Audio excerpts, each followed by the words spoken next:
하나님 아버지 감사합니다. 상황이 좋을 때에도 주께 영광이요, 상황이 마음 같지 않고 굽어지는 것처럼 보일 때에도 주께 영광 돌리기를 원합니다. 하나님 홀로 영광 받아주시고 오늘도 주께 찬송하는 삶이 되게 하여 주시옵소서. 하나님 감사합니다. 오늘도 떨리는 마음으로 주께 나와 예배하게 하시고 기도케 하시니 감사합니다. 분명한 의식 주시고 생각하게 하시며 하나님 말씀을 곱씹을 수 있도록 사육케 하시니 감사합니다. 오늘 모든 것에 감사하며 이러한 건강과 기회가 있을 때 이 기회를 최대한 활용하여 주님을 알아가고 주님을 찬송하는, 하나님께 순종하는 우리 또 오늘 하루가 되기를 원하오니 도와주옵소서. 눈물 흘리는 형제의 마음을 위로하여 주시고 상처받은 자매의 심령에 평안 허락하여 주시사 우리 모두가 다 그리스도의 용서와 그리스도의 부유함 가운데서 잘 인내케 하시고 마침내 인내 속에 주님을 경험했던 욥처럼 우리 모두도 그러하게 하옵소서. 주께서 오늘 이 아침에 함께 하실 줄을 믿고 예수님 이름으로 기도합니다. 아멘. 하나님 말씀 로마서 13장입니다.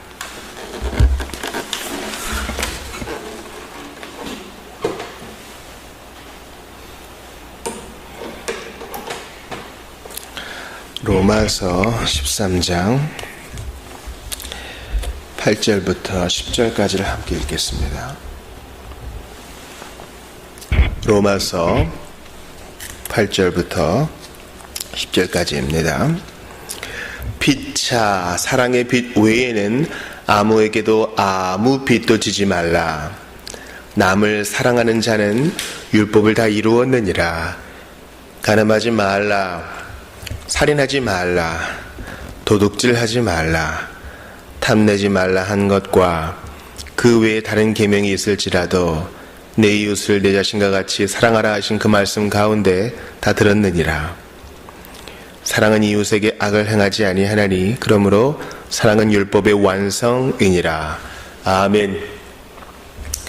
우리는 지난 시간에 로마서 13장 7절까지를 보면서 세상 권세에 대해 그리스도인이 어떻게 처신해야 하는지를 배웠습니다. 가이사의 것은 가이사에게, 하나님의 것은 하나님에게. 분명한 하나님 나라의 시민으로 살되 이 땅에서 세상 권력이 우리에게 배교를 요구하지 않는 한, 또 성경이 요구하는 것에 반하는 것들을 요구하지 않는 한 우리는 순종해야 함을 배웠습니다. 특별히 세금에 대해서 배웠지요.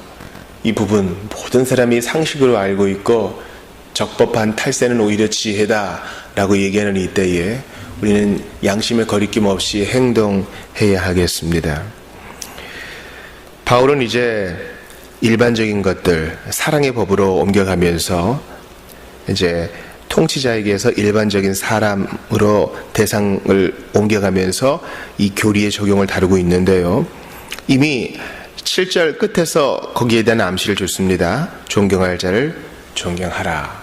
마땅히 존경받을 자에게 존경을 표해라.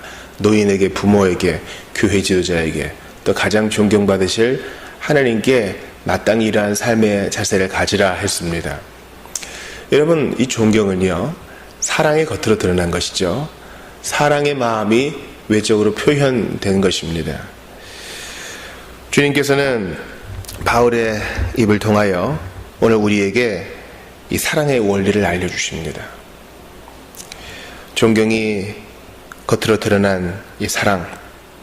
그런데 이 사랑을 얘기할 때 빚이라는 개념으로 접근을 해요. 8절에 보니까 사랑의 빛 외에는 아무에게도 아무 빛도 지지 말라 합니다. 그러니까 남을 사랑하는 자는 율법을 다 이루었다고 얘기하면서 이걸로 바로 시작하면 되는데 이제 윤리를 간단하게 다루고 그 원리를 또 다루죠. 사랑은 율법을 다 이룬 것이니 율법의 조항 하나하나를 이건 안 하고 이건 하고 그것이 아니라 우리가 사랑하는 이 태도, 남을 존경하고 배려하는 태도, 하나님을 사랑하고 이웃을 사랑하는 것이 바로 율법의 강령, 썸, 요약이다라는 것을 얘기합니다. 그러나 그 전에 빚에 대해서 다루고 있어요. 아무에게도 빚지지 말라 하고 있습니다. 마태복음 5장 42절에 보면요, 내게 구하는 자에게 주며 내게 꾸고자 하는 자에게 거절하지 말라. 예수님께서 산 위에서 이렇게 말씀하십니다. 이 말은 무슨 뜻이냐? 성경은 빚지지 말라 그랬지 잠시 잠깐의 필요에 의해서 빌리는 것 자체를 금하지는 않습니다. 혹시 오늘 이 말씀을 보면서 나 은행에 빚이 있는데, 또 개인적으로 각서를 쓰고 또 공증을 받아가지고 채무 관계를 좀 진 게 있는데 이거 어떡하나 하시는 분들 계실 겁니다. 그러나 오늘 본문에 그 헬라어 원문에 보면은 현재 명령형 동사로 되어 있습니다. 아무에게든지 아무 빚도 지지 말라는 계속 빚이 남아있지 않게 하라 이 말입니다. 계속 꾸지 마라 이런 뜻입니다. 헬라어 현재는 계속의 의미가 있거든요. 그것을 언젠가 탕감해야지 계속 빚 때문에 너의 속을 상하게 하지 말아라, 상대방의 것을 도둑질하지 말아라 하는 것입니다. 이것은 약속한 때에 원금과 이자를 지불하는 것을 의미합니다. 또 정한 시간에 임대료를 지불하는 것을 말하죠. 아무에게도 빚을 지지 말라는 것은 여기까지 확대될 수 있는 것입니다. 그런데 여러분, 오늘날 사회가 빚을 조장하는 사회란 거 아셔요? 어린이들이 정말 좋아하는 프로들이 있습니다. 그런 프로들을 앞두고도요, 대출 광고가 얼마나 많이 쏟아지는지 몰라요. 애들이 뭐 알겠습니까? 아마 그 시청을 지도하는 부모가 곁에 있다는 것을 염두에 두고 그런 대출 광고를 쏟아내는지 몰라요. 참 매력적인 광고죠. 전화 한 통이면 돈을 빌려준다고 하니까요. 그러나 빌리는 건 잠시요. 그 빚에서 종노릇하는 것은 평생일 수 있어요. 그러므로 소비 지향적인 사회에서 성경의 지혜를 가슴에 새겨야 됩니다. 사랑에 빚지는 건 괜찮아. 사랑이란 것은 평생 상환해도 다 못 갚는 것이야. 여러분, 예수님께서 우리에게 얼마나 많은 빚을 탕감해 주셨어요. 1만 달란트 빚진 자 이상의 복을 받은 사람입니다. 우리가 한 500조 정도의 빚이 있다고 생각해 봅시다. 숨만 쉬고 먹지도 않고요. 일한 모든 것을 다 원금만 갚아도 절대 못해요. 우리의 생이 한 몇천 번 반복되지 않는 이상 그래도 힘들 겁니다. 불가능이에요. 그런데 우리 사회는요, 우리의 평생을 이렇게 빚의 올무에 얽어 놓으려고 합니다. 쉽게 대출을 받습니다. TV에서는 한 번만 해보라고 하지요. 우리 교회 앞에도 얼마나 많이 돈 빌려주겠다는 광고와 명함 전단들이 돌아다닙니까? 한번 써보라 이겁니다. 해외여행 가고 싶지? 한 번 빌렸어. 얼마나 쉬워. 그러나 거기에 따르는 대가는 알려주지 않아요. 빚지는 것을 조장하는 사회입니다. 신용카드는 어떻습니까? 신용카드 자체는 그 물건을 카드로 사는 순간 빚을 지는 거예요. 하지만 이제 회사에서 우리의 신용을 이제 믿고 심사해서 승인해 준 다음에 회사가 먼저 돈을 내주는 것이죠. 그러나 정한 때에 그걸 갚아야 돼요. 그러므로 카드를 쓸 만한 지혜가 있어야 됩니다. 그러지 않을 때는 찢어버려야 됩니다. 차라리 현금을 가지고 쓰면요, 훨씬 더 절약할 수 있어요, 여러분. 카드는 공짜가 아니에요. 그러나 신용카드의 가장 큰 폐해 중에 하나를 할 수 있는 것은 바로 현금 서비스입니다. 이자가 은행 일반 이자의 몇 배가 되잖아요. 그래서 여기서 현금 서비스 받아서 다른 카드의 현금 서비스를 막고, 그게 얼마나 불행한 인생입니까? 근데 대부분의 사람들이 그게 당연하고 좋은 줄 알아요. 다 그렇게 살아 그럽니다. 어떤 사람은 이민을 가면서 국적을 포기하고 이민을 갈 생각이었나 봐요. 현금 서비스를 어마어마하게 받고 은행 대출을 어마어마하게 받고 그거를 갚지 않은 채 떠나버리는 사람도에 대한 이야기도 들었습니다. 악랄한 것이죠. 하나님께서는 우리를 책임질 줄 아는 자유인으로 만드셨는데 우리는 이것을 오용해서는 안 되겠습니다. 마지막으로 현대에서 이 빚지는 사회라는 것이 어떻게 증명되느냐, 바로 이 파산 신고예요. 파산하는 사람이 얼마나 많습니까? 어쩔 수 없이 파산하는 사람이 있어서 파산 신고 제도가 있죠. 그래서 복권도 해줍니다. 새로운 정부가 들어서거나 경사스러운 일이 있을 때 그런 일들이 있어요. 그러나 엄밀히 말해서 이 파산 선고를 악용하는 사람들은 남의 것을 도둑질한 것입니다. 그리고 어떤 분의 이야기를 들어보니 이러한 전례가 있기 때문에 자기 이름으로 사업을 하지 않고 다른 사람의 명의로 한다. 참 이 그리스도인으로서 참 입에 담기 어려운 말입니다. 그러므로 우리는 소비를 조장하는 문화 속에서 고치기보다는 새로 사. 그게 행복하지 않아? 너도 가져봐. 그런 사회 속에서 전도서 기자의 말씀, 잠언의 말씀을 마음에 새겨야 됩니다. 사람이 먹을 것과 입을 것이 있은즉 족한 줄로 알아야 돼요. 제 아무리 좁은 집이 있어도 가족 간의 사랑이 더 중요합니다. 제 아무리 맛있는 음식이 있어도 사랑하는 사람과 함께 떡볶이 한 그릇 먹는 것이 더 행복할 수 있어요. 그러므로 우리는 소비 문화 속에 살면서도 존재와 영적 가치를 더 높이 들 수 있어야 되겠습니다. 또한 소비 문화 속에서 빚지지 말고 오히려 저축에 그 미덕을 두어야 하겠습니다. 여러분, 사서 기뻐요. 뭔가 사는 거 기쁜 거예요. 돈을 내고 뭔가를 사는 거, 그 정말 재미를 줍니다.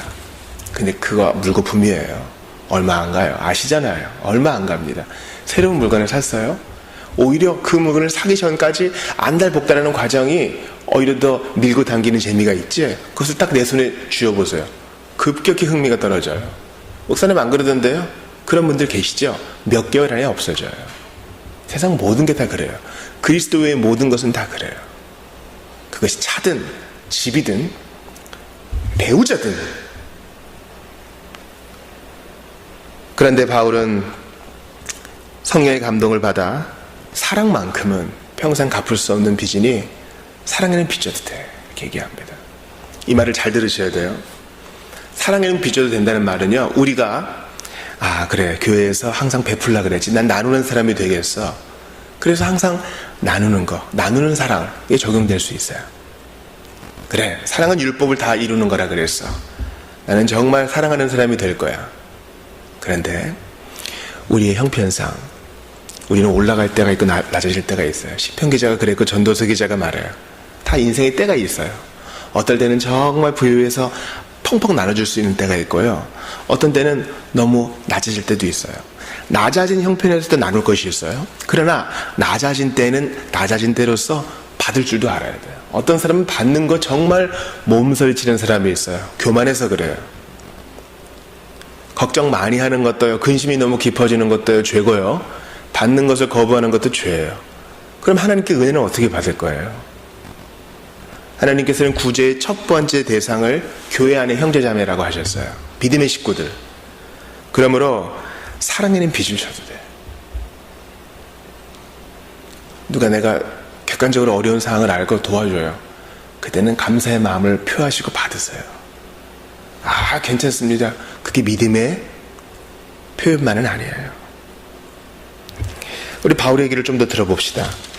남을 사랑하는 자는 율법을 다 이루었다 그래요. 그러면서 요한일서 5장에서 나오는 것처럼 너희가 나를 사랑하면 내 계명을 지킬 것이다 했어요.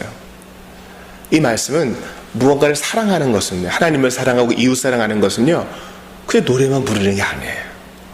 율법을 지키는 거예요. 그러면서 이제 바울이 십계명의 일부를 얘기하죠. 6절, 8, 90을 얘기해요. 간음하지 말라, 살인하지 말라, 도둑질하지 말라, 탐내지 말라 한 것과 그 외에 다른 계명이 있을지라도, 그 율법 전체가 다 있어도 그 말씀 가운데 다 들었느니라. 어떤 말씀이요? 내 이웃을 내 자신과 같이 사랑하라는 말씀입니다. 이 말씀은 레위기 19장에 이미 나와 있어요. 원수를 갚지 말며 동포를 원망하지 말며 내 이웃 사랑하기를 내 자신과 같이 사랑하라. 나는 여호와이니라. 이웃 사랑을 네 몸처럼 하라. 이제 구약에서도 얘기한 거예요. 사랑. 서로 사랑하라. 지금 하나님의 사랑 얘기하지 않아요? 이웃 사랑에 대해 얘기하고 있어요. 특별히 우리 형제자매 한 지체된 믿음의 식구들에 대한 사랑 말입니다. 사랑은 이웃에게 악을 행하지 아니하나니 그러므로 사랑은 율법의 완성이니라. 사랑은 율법의 완성이다. 이 말씀이 얼마나 마음에 와닿습니까? 목사님, 하나님께서는요 빌립보서 4장 19절에 아무것도 염려하지 말고 모든 일에 기도와 간구로 너희 필요 다 아뢰면 하나님께서 다 채우실 거라고 하지 않았어요? 맞습니다. 그러나 이것은 사랑의 빛 말고요 다른 것엔 적용할 수 없어요. 내 욕심 때문에 소비를 마음껏 한 다음에 빌립보서 4장 19절을 들이대면 안 됩니다. 그러나 사랑의 빛에 있어서는 빌립보서 4장 19절 적용할 수 있습니다. 우리는 너희 모든 것을 채우시리라는 이 약속이 우리 이웃에게 사랑을 베풀 때 우리를 통해, 교회를 통해 이루어진다는 사실을 마음에 새겨야 돼요. 하나님이 그냥 하늘에서 떡을 툭 떨어뜨리는 것이 아니라, 그럴 수도 있죠. 그러나 살아있는 하나님의 대리자인 우리 각 사람을 통해서 각 사람의 필요를 채우신다고요.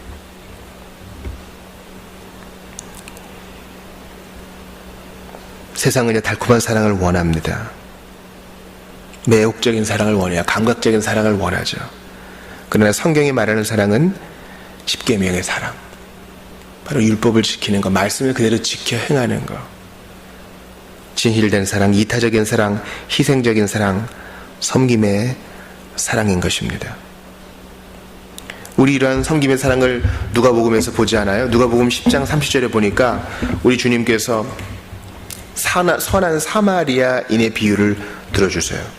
선한 사마리아인이 어떻게 합니까? 자기와 다른 동족이고요 별로 사이도 안 좋은 인종인데 사랑을 베풀어요. 들어보세요.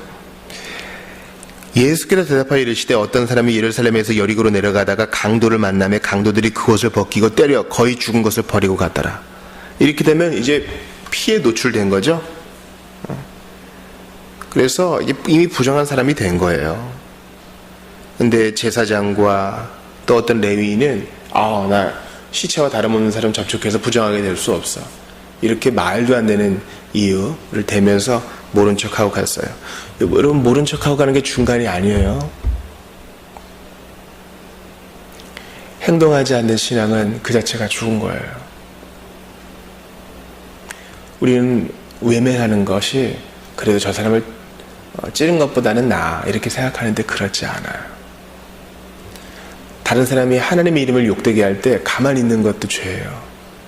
그렇지 않습니다. 다른 사람이 어떤 비방을 하건 진리 위에 용감한 게 우리의 몫이에요. 이 선한 사마리아인은 어떻게 했어요? 불쌍히 여겨 기름과 포도주를 상처에 부어주고 주막으로 데리고 가서 돌보아주고 그 이튿날 데나리온 2개를 내어주면서 이 사람을 돌보아주라, 비용이 더 들면 돌아올 때 갚으리라. 예수 그리스도의 사랑이죠. 이런 사랑의 빚은 져도 되는 거예요. 은혜가 은혜 위에 은혜잖아요. 불쌍히 여겨주고 상처에 기름을 부어주고 포도주도 부어주고 자기 짐승에 태워주고 본 주인은 걸어가고 주막으로 데려가서 정성으로 돌보다가 자기 용무가 있어 떠날 때는 자기 돈을 또 내어주고 돌아올 때 더 줄 거라고 약속해주고, 이게 교회에 부으시는 하나님의 사랑이에요. 이런 사랑의 빚은 져도 돼요. 이거 어떻게 갚겠어요? 목숨을 살려줬는데 어떻게 다 갚겠어요? 그러니 우리도 이 사랑 받은 자답게 나눠줘야 됩니다. 또 받을 때도 너무 사양해서는 안 돼요. 여러분, 지금은 받지만 나중에 여러분 또 나눌 기회가 있다고요. 나눌 기회는 차고 넘쳐요. 예수님께서 그러셨잖아요. 가난한 사람은 늘 너희와 함께 있다고. 그러니 소비지향적인 사회에서 우리는 오히려 저축에 힘쓰고 나눌 것을 예비해 둔 후에 분명히 하나님이 보여주실 때 기꺼이 내어줍시다. 그게 교회가 할 일이에요. 교회가 커지고요, 무리하게 교회당을 지어서 나눔의 사역에 집중하지 못하는 경우 볼 때 전 너무 마음이 아파요. 아니, 허름한 초가집이 예배당이면 어때요? 오히려 은밀하게 풍성하게 나눌 때 우리가 더 그게 교회의 영광 아니겠어요? 사랑하는 여러분, 예수께서 우리에게 다 갚지 못할 사랑을 주셨어요. 지금도 주시거든요. 마치 자녀를 사랑해서 눈만 뜨면 뭘 먹고 싶니? 뭐가 필요하니? 물어보고 눈을 맞추는 부모처럼 그 이상으로 우리 예수님께서는 하늘 아버지께 받은 그 모든 은사들을 우리에게 나누어 주기를 원하세요. 우리가 구하지 않고 악한 것을 위해 쓰려고 잘못 구해서 문제지. 사랑의 빛 지십시오. 예수님께 그 빛 마음껏 지세요. 마음껏 받으세요. 주님이 언제까지 갚어 그런 분 아니셔요. 그리고 이제 여러분도 남에게 주셔요. 많은 사람들이 여러분에게 사랑의 빛을 지게 하셔요. 하나님이 다른 방법으로 주신답니다. 다른 방법으로 갚아주세요. 그 사람 말고 다른 방법으로 기가 막히게. 이게 영적 소통의 원리예요. 영적인 수요와 공급의 법칙은 세상 것과 달라요. 내가 다른 사람에게 주죠. 다른 사람이 나에게 사랑의 빛을 지죠. 근데 엉뚱한 데서 주님이 또 채워줘요. 이거 정말 즐겁고 재미있는 일입니다. 그래서 예수님은 가장 행복한 분이셔요. 사랑하는 여러분, 선한 사마리아인은 자기 용모를 보러 갔어요. 돈 좀 내어주고 관심을 보여줬죠. 그러나 진짜 선한 사마리아인 대신 우리 예수님께서는요, 그저 돈만 내어준 게 아니라, 호세아처럼 그저 은전만 내어준 게 아니라 자기 핏값을 치르셨어요. 그래서 우리가 절대 못다 갚을 사랑의 빛을 지게 하셨습니다. 그 주님이 오늘도 우리를 보며 말씀하세요. 너도 이와 같이 하라.